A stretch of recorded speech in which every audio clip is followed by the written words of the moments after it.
তো বন্ধুরা, আজকে হচ্ছে গিয়ে শ্রাবণ মাসের তৃতীয় সোমবার। আর এইমাত্র শিবের মাথায় জল দিয়ে এলাম। আমাদের বাড়ির কাছে যে শিব ঠাকুর আছে, আমি সেখানেই জল দিই, আমি অন্য কোথাও যাই না জল ঢালতে। আর এখন খেতে বসে গিয়েছি। তো এখন খাচ্ছি হচ্ছে সাবু ভিজে আর আমুল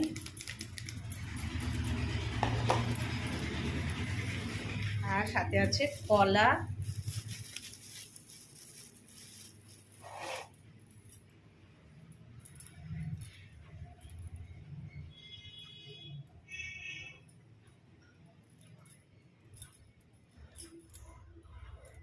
আর আছে চিনি।